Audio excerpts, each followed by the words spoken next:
All right, welcome to this second part of the audit of assets. We'll be continuing from where we left off. So we'll be looking at the inventories, dimensions of, or the inventory component of assets audit.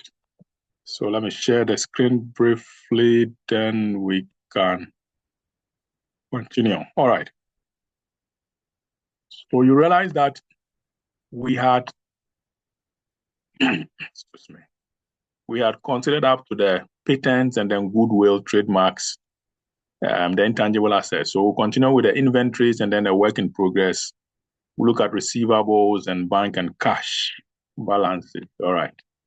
Then we'll wrap up with the second part of inventory of asset audit. So inventories and work in progress, we're talking of the raw materials, consumables. We're talking of the partly finished goods, which are the work in progress, and then the finished goods, which are readily available for sale. And then again, the other part is the payment on account. So sometimes you pay for a product to be made for you ahead of time. Okay, so it more or less is like the customer has given you money, pre-finance the work. And so it becomes an asset. Okay, becomes an asset, payment on account. But usually we will not be examined on payment on account at this level. Okay. Okay, yeah. So let's proceed. So, we've examined risks. Okay, so there are risks which are associated with production.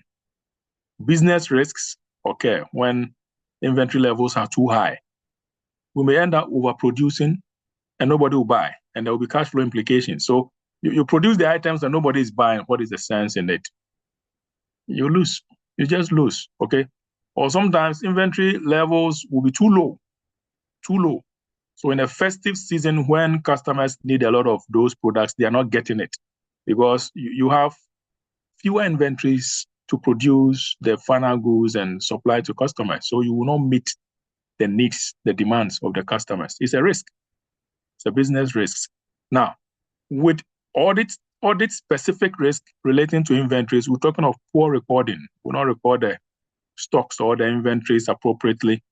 Poor storage, so there could be loss, there could be damage to the product, to the inventories. Theft could also occur in the workplace. Inappropriate write-offs of obsolete inventories. Third-party inventories. We may have sold these to a customer, but we are still keeping it in our books. Or we could also even have in our inventory some assets or inventories which do not belong to us. They belong to third parties. We're holding them. There could also be deliberate falsification of value for fraudulent purposes, because definitely inventory is an asset. So there could be the risk that let us tamper with inventory. Let's overstate it so that our assets will look nice. Because sometimes you use this as collateral for any debt covenants you contract as a company. There are some specific considerations for selected items. So let's look at ISA 501 audit evidence. Now it says that if inventory is material to the financial statement, and usually manufacturing companies will have their inventories being a significant component of their assets. In that case, as an auditor, you must do what?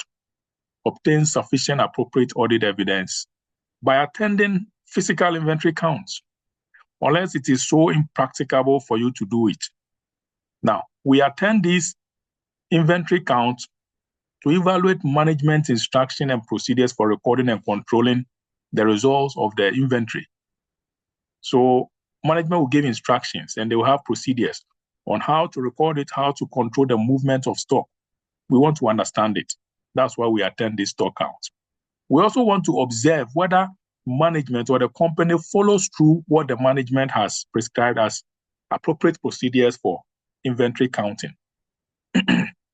Now, when we are there physically, we observe whether the inventory is worn out, is obsolete, is damaged, and yet they are being kept on the books. So the condition of the inventory is very important. We also do not just go and observe, we do some test counts to be sure that the client's personnel who are doing the counting are doing the writing. So we attend this. Now, auditors must undertake audit procedures over the final inventory records, because the final inventory records is what fits into our closing inventory. So we want to be sure that it accurately reflects actual inventory counts. Now, if we conduct this stock count at a date other than the final day of the balance sheet date, the auditor must perform procedures to obtain audit evidence about whether changes in inventory between the count date and the balance sheet date are properly recorded. Normally, we would want or would expect that inventory is counted on the very last day of the financial year. But sometimes, if it doesn't happen, then you must perform extra procedures to be sure that there's not much discrepancy between the balance sheet date and the day after the balance sheet date, which you did the stock count or the observation. Now, inventory counts, either at the year end or through continuous inventory processes. So here we ensure all items are counted, all, not some, all are counted. All items are inspected for condition, that they are in good condition. And then we reconcile the records to the count which we have made. And if there are any adjustments, we require the clients to pass those adjustments. Now, people who do the count should be those who are required to do the count, responsible for those counts, for the records, and not someone who is not responsible for the records. Now, procedures for inventory, audit procedures over inventory. Planning is very important. So review prior year. Where did we do the count? What was the nature of the inventory? The volume, the quantity. What was the client's procedures for inventory count? Were there any problem areas from last year? Assess any inherent risk and any control risk, which I believe you should understand by now what inherent risk is and what control risk is. Now, you should also arrange third-party confirmations. If there are third-party stocks included within the client stock, we need these confirmations. Or ask other auditors to count those inventory which are lodged with third parties, go count them. If the inventory is of a specialized nature and we auditors do not have the requisite skills, find an expert to do the count or evaluate the inventory for us. Again, the instructions which are used by the client to count the inventory, check whether it makes a lot of sense and is adequate. Now, the client procedures. We normally would want to follow the client procedures for audits for inventory counts, not our procedures, their procedures. Check whether it is sufficient or is adequate. Now, all inventory counts must be done in accordance with these written instructions. And then it should be counted in teams with responsible persons in charge. So where specialist knowledge is required, get someone who is a specialist to join the team. Now, when items are counted, mark them off. Mark them off. You would also like to use pre-numbered count forms so that you don't miss or don't skip some sections. So inventory should ideally be pre-numbered sequentially so that you can use that one to flow through the inventory instead of going to count one at the very 17th shelf and coming back to count the one at the 12th shelf and then going back to count at the one in the second shelf. No. Pre-numbering will help make life easier. Whilst the inventory is being counted, there's no movement of the stock should be entertained. They should stop, ideally, production and moving of stocks. Only controlled movement could be entertained. If they can move and yet be controlled and it will not disrupt the counting, that can be allowed. Otherwise, no movement should be entertained. During the count, so we've looked at before the count, right? During the count, what do? Test count from the inventory to the count sheet, and then from the count sheet to the inventory. So it is a cross mapping, right? We have the inventory count sheet, Check how many quantities do we have of this item, count it to the shelf. Count from the shelf and match it to the inventory count sheet. Where clients count on rolling perpetual inventory system, you should attend several counts. Sometimes they don't count only once in a year. They count maybe twice, 3 times, 4 times a year. You need to attend those counts. Any obsolete items, note them. Where the client is not following their own procedures, note them. Make sure that all the count sheets after are returned. Okay, ensure all count sheets are returned. Now record details of the last delivery inwards and dispatch outward, the last.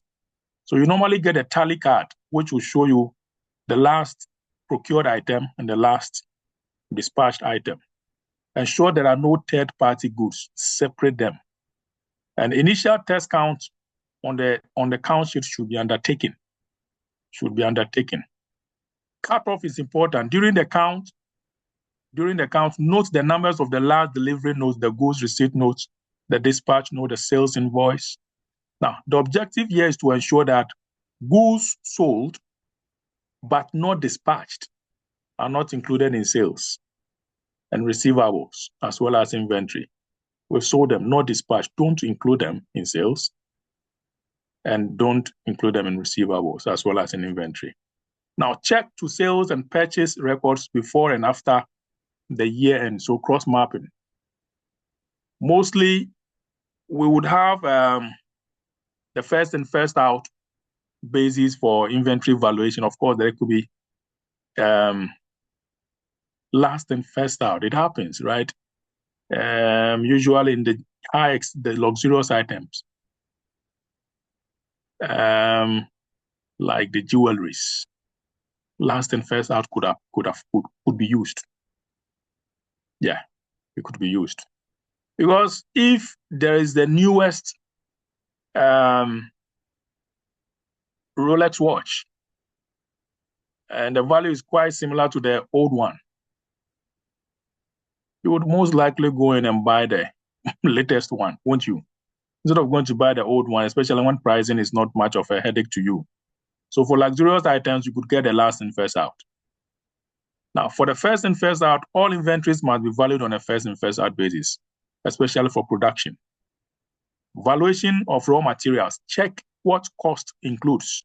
Does it include just the original cost and duties and delivery charges? Check it. Is it standard costing used or actual costing compared to the purchases invoice? And check the inventory records to see any slow-moving items and follow up on items which are noted in the count.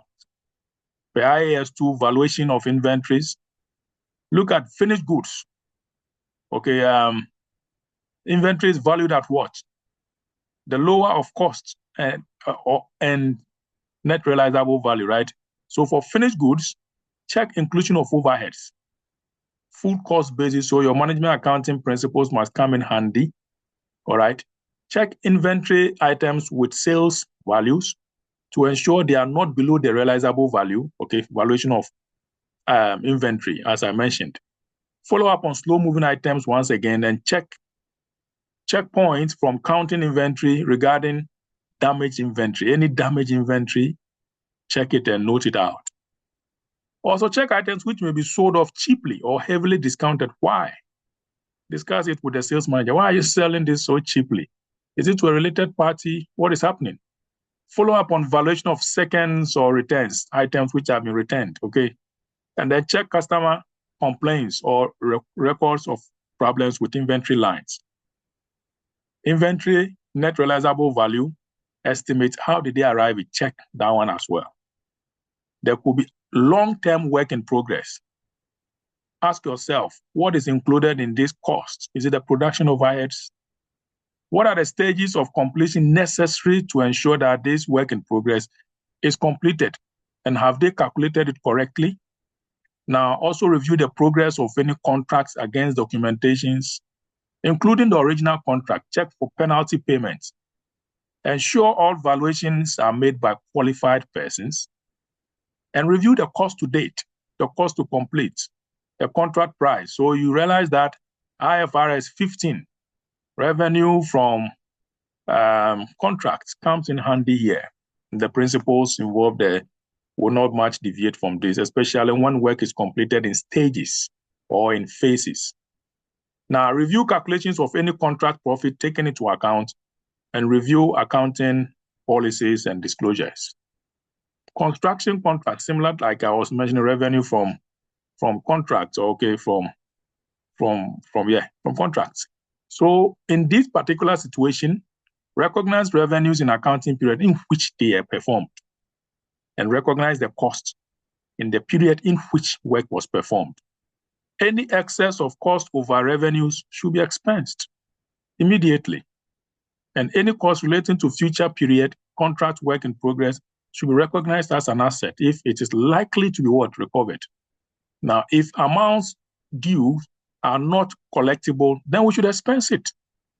We should expense it. Clearly, it makes sense because if we cannot collect this or we cannot recover this, write them off. Identify revenues and costs and ensure they are allocated to the correct accounting period. And any costs which are carried forward, we always think, or ideally, assume they are recoverable. If they are not recoverable, we would have written them off. Standard costing quickly allows IAS2 allows standard cost to be used where prices are fluctuating.